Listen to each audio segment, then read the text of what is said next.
This messy middle-aged man only goes out at night, and every time he goes out he only goes to the nearest place from home, convenience store, to buy junk food. He usually sleeps until noon. The rest of the time after breakfast and lunch, he stays in his room playing games. His communication with his parents is almost all through sticky notes. On this day, Masaharu opened the refrigerator and found a note from his mother saying she would convert the house into 2 residences, but the 3 of them have been living well together. Why suddenly decide to make the change? Just as he couldn't figure out why, his sister came with her family. As soon as he heard his young nephew's noisy voice getting closer, Masaharu, who doesn't like crowds, fled upstairs to hide. He lay on the floor eavesdropping on his family's conversation. Only then did he learn that his sister's family didn't want to squeeze in the small apartment, so they planned to move back home recently, and the real estate company also provided a corresponding renovation plan. Considering that Masaharu is still relying on his parents at home, he needs a separate soundproof room and bathroom. So strictly speaking, what they designed is not a traditional 2-household residence, but a 2.5-household residence. His sister thought this would definitely go over budget. She couldn't help complaining that their parents were spoiling her older brother too much. At the age of 40 he should be independent, but his mother insisted. She would never drive Masaharu out of the house. His brother-in-law beside him was worried they would quarrel. He voluntarily gave up his beloved study before the situation worsened, barely cutting some expenses. Naturally, Masaharu didn't want so many people to move in suddenly. Not to mention his young nephew likes to fool around. It was clearly said that he couldn't go to the second floor, but he insisted on seeing the mysterious uncle's true face. Masaharu listened to the non-stop shouting outside the door, muttered a spell and opened the door.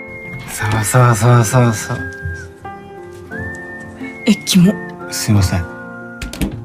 He's lived so long yet was called disgusting to his face by his niece. Masaharu wanted to crawl into a hole, but it wasn't the girl's fault. After all, he only went to the hospital to see her once, when she was born, and had no contact with her for the next 10 years. Anyone would be shocked by his appearance. To avoid such an awkward situation from happening again, Masaharu dragged his suitcase overnight, went shopping at the convenience store, stocked up on instant noodles and drinks for several days in one go, prepared to stay at the internet cafe during this period. He tried to throw himself wholeheartedly into the game, but he still unconsciously told his teammates, complained about the house renovation. Someone suggested that Masaharu should try game live streaming. With his great skills, he could easily earn $1 million a month. At that time he could just buy a high-rise apartment for himself and move out. That sentence woke him up. To not be the extra 0.5 in the family, Masaharu resolutely took his teammates' advice. キャッシュでタワマン買ってさっそうと引っ越してやる。これは復讐だよ。0.5 による復讐だ。